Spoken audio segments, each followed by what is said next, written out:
when it's all said and done and Mashiach comes and we're being redeemed and we're being saved and we're going to the Olam Haba, where are you going to be in that story? Where is the secular Jew going to be in that story?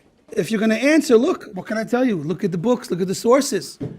If you're religious and you did tshuva, you're in. If not, you're out. How come Hashem protected Achav and his idol worshiping generation if you're out? Seems like Achav and his generation were in. So maybe you're in. Let's open up our eyes a little bit. So the Lubavitcher Rebbe shows us a beautiful insight. Someone whose parents and who stay themselves, their parents, and so on, went off the path of Judaism. They were raised secular. It's as if they were raised non-Jewish. And the point is this, a secular Jew has no idea about all of this. And from his perspective, it's almost impossible to accept it. It's like asking a non-Jew to believe in Judaism. He doesn't, because he's a non-Jew. So this person is externally a non-Jew, and there's a Jew trapped inside. A Jew trapped inside is not responsible. He's called exempt. When a person is a product and a result of his unfortunate environment, he is guiltless. He's exempt. So this one secular Jew said, where am I going to be when Mashiach comes? And a girl heard that many people are going to die before Mashiach comes. She said, I'm afraid I'm going to be one of them. The answer is, not so. Don't judge yourself. Hashem knows how to judge you better. You won't not only be on line, you might be in the front of the line. Because when Mashiach comes, what are these secular Jews where are they going to be? They're guiltless. They're sinless. Imagine, a secular Jew is guiltless and sinless. He's not stopping Mashiach. So the secular Jew is not holding back Mashiach. Maybe if she screams at her mother, she should know better. Maybe if she steals at work, she should know better. But religiously speaking, for not participating in Judaism, she is clean as a whistle. We're dirty. Did I daven shachris with a minion today? My priest, I'm not saying. We're the ones that are responsible. So when Mashiach comes, or even before Mashiach comes, more than likely, who's stopping Mashiach from coming?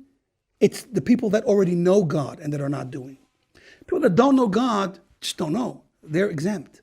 But let's take another look at that person that's exempt from punishment and exempt from accountability, because again, it's beyond their point of choice. They can't even choose on a good day to put on tefillin, so they're not going to be held accountable for not putting on tefillin.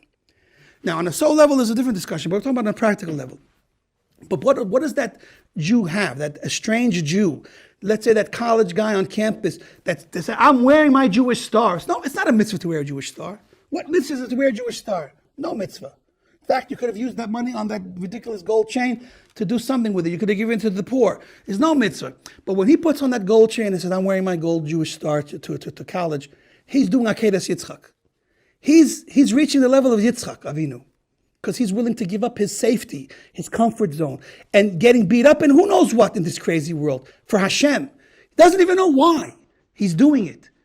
He has that merit. He's proud to be a Jew in America. He doesn't keep Shabbos, doesn't keep kosher. He's front in line. The answer is, if anything, you're in front of me, that's what I do know. And maybe in front of the line, that's what I know. And if anything, why Mashiach is not here is not your fault, it's my fault. That's how we're going to get there. You're judged on what you know and what you can do, not what you can't do.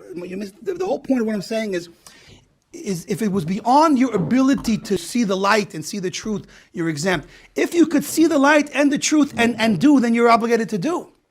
The Arizal could not say Aleph Beis and get away with praying just Aleph Beis. There's this beautiful story about the Arizal contrasted with some person that grew up estranged from Judaism. They both went to the shul, and the one guy didn't know how to pray. He said, Abba, Hashem, I only know Aleph Beis. Aleph Beis, Gimel, Dalet, Hey, Vav. Take that as my prayer. And if the Arizal would do that, he'd be laughed at. The Arizal knew how to pray everything with Kavanah, Kabbalah. The Arizal has to be the Arizal. That unfortunate boy that was kidnapped from his home and raised as a non-Jew that came to a shul in the middle of Yom Kippur davening and said, Hashem, I love you. Please forgive me. Please accept my prayer. Aleph Beis, Gimel, Dalet. That Hashem cherished. But not if the Arizal would say Aleph Beis. Right. That would be a disgrace. You have to be who you are and the best you that you could be. And if you're being the best you that you can be, then Hashem loves you. You're perfect. That's the point I'm trying to make. So then why should somebody who doesn't know anything be rewarded for being in the front of let's say, the line versus somebody who knows what to do and what not to do? Okay. And who actually tries to bring Mashiach versus somebody who doesn't know that they should be. There are certain things we know as human beings. Being kind, giving charity, respecting your parents, being a good person. If that person is succeeding in that, so Hashem will judge that person for that. And maybe in that area is enough for her to be in front of the line. I didn't say that they could be a thief, a child molester. I didn't say they could be wicked and be in front of the line. I said that from religiosity, not understanding or accepting the Jewish religiosity, worship, holidays, Shabbos, Passover, not eating a cheeseburger or having bread on Pesach. If that's what they're not on a level to respect, that Hashem can forgive. But they have common sense. If you're going to murder people, if you're going to rape people, if you're going to kidnap people, then obviously you're not going to be in front of the line. Right.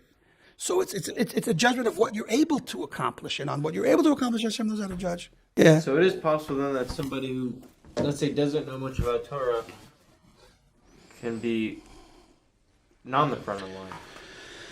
Yeah, if he's a bad person in other areas that he's responsible for, then he'll be responsible. But I want to, in one line, put it, ignorance is only bliss until you realize you're ignorant. Right. And once you realize you're ignorant, you have to do something about it.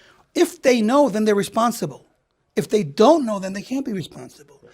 But everyone knows not to be a mass murderer. That you don't have to be taught. That you just know. So someone who decides to be a mass murderer and torture people, that person's not in line. That person deserves to be punished, of course, regardless of his religiosity level. That's not called eating a cheeseburger. Eating a cheeseburger is a different story because it makes no sense. What I'm saying is actually not me, it's the Lubavitcher Rebbe. A person that had zero chance to accept the religious Jewish philosophy aspect of Judaism, meaning cheeseburgers, Sabbath, bread on Pesach, this area of things that are beyond logic and impossible for him to accept because of where he's coming from.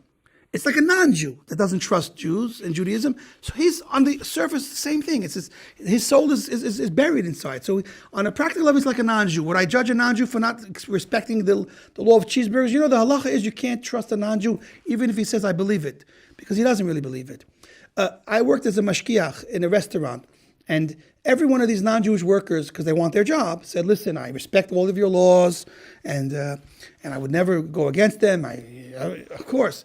And trust me, put cameras in the kitchen and watch that guy make a mistake and put a piece of cheese where it's not supposed to be, or use the wrong pot for the wrong thing. He's going to take a look this way and that way, and nobody's watching. It never happened. You know why? Because nobody risks real money for monopoly money.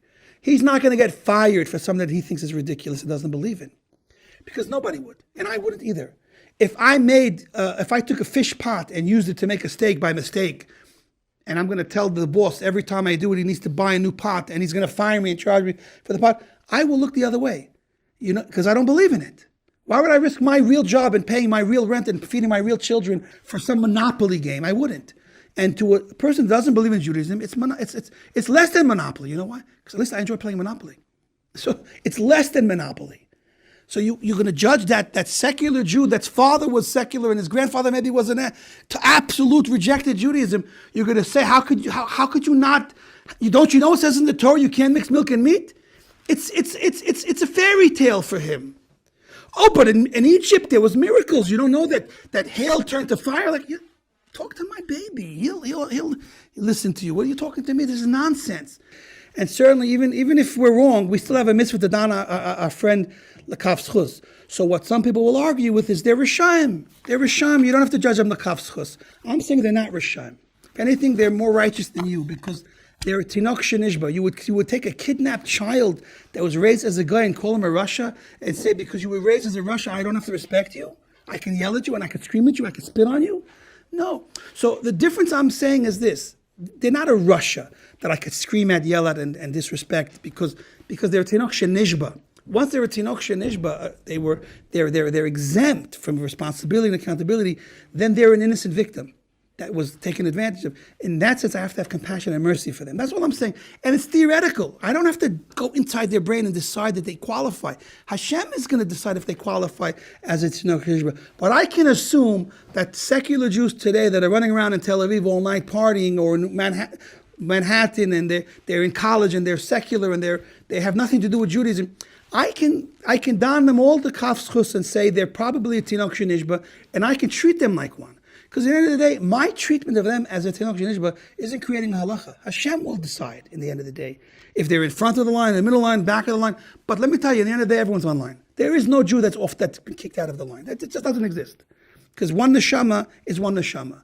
And this is how the Mekubalim explain it, and I have a whole shir for it. I'm not going to do it now, but this is the reality. Even though that some Gemaras talk about Rishon being kicked out of Olam Haba, it's only a temporary thing. It's only like a qualified thing. In the end of the day, every single Jewish neshama has Olam Haba forever with us, all together. Hashem knows how to make it work. It's not my job to make it work. How can a person be a sinner and be in the same Olam Haba as me? He'll pay his way, I'll pay my way, and we'll all be home. Because my brother's going to be there with me.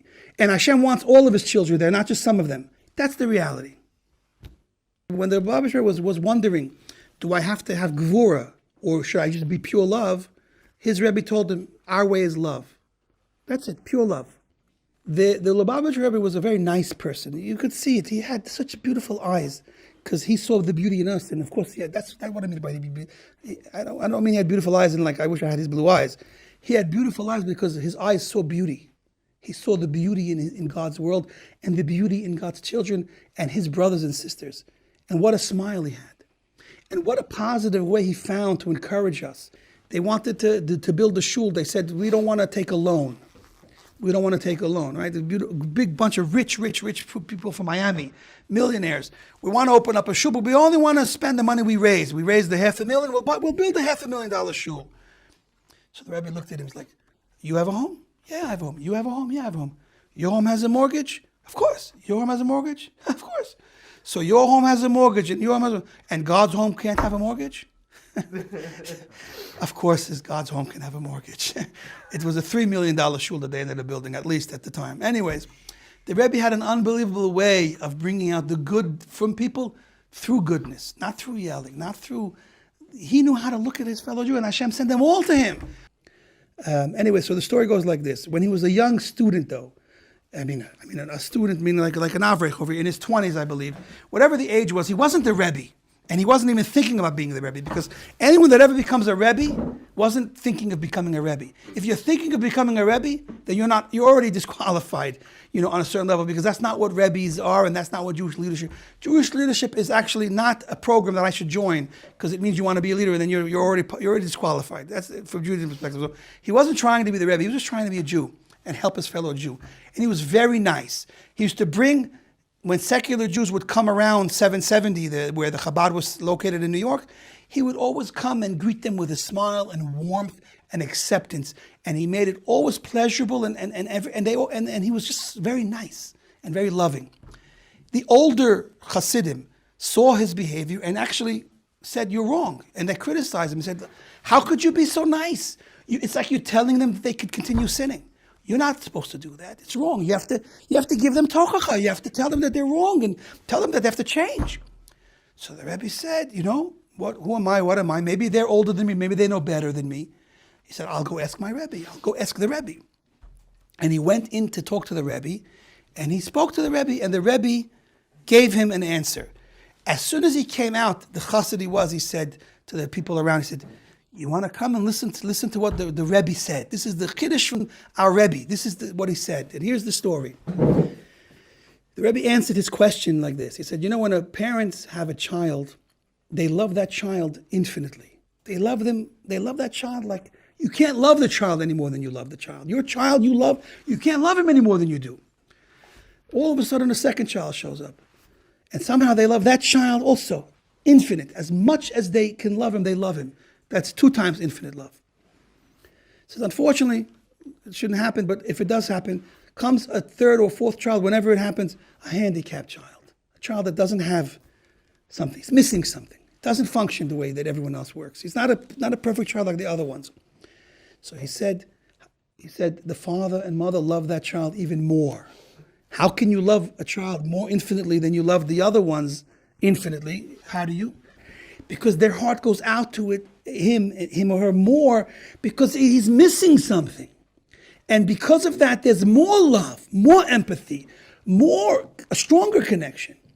And that was his answer. He said, God's children that are handicapped and suffering and estranged and far from the religion, Hashem loves them more than he loves the ones that are close. More than the ones that are close. I'll give you a simple analogy. It probably brings this point home. This is a beautiful story, but here's an analogy. Imagine a father and his oldest son have a fight, a really bad fight, and the son runs away. runs away. And all of the other kids see this and they're affected by it, but they go on with their lives, and you have all the other kids are amazing kids. They listen to their parents, they do good in school, they're helpful, they're perfect kids. Okay, 10 years go by, and this kid comes back. And he sees his parents. The other kids, the brothers and sisters, see these parents acting in a way they never saw them act before. Loving this kid, they come and they hug him, and they won't let go of him, and they're crying, and it's unbelievable. And the kids are confused. One of the older ones is like, we're here, we all the time do what they want, and they never treated us like that. They're confused. How come they're showing him more love than they ever showed us? Yeah, because they lost him for so long. When you have something, you love it in a certain way. But when you lose something and you get it back, you love it in a different way. You cherish it in a different way. All these children of Hashem that are lost, souls that are being destroyed, suffering, Hashem has more love for them than we can imagine. And like I said, they'll be on that line somewhere. Most of them probably in the front or a lot further up the line than we assume. That's all I'm saying.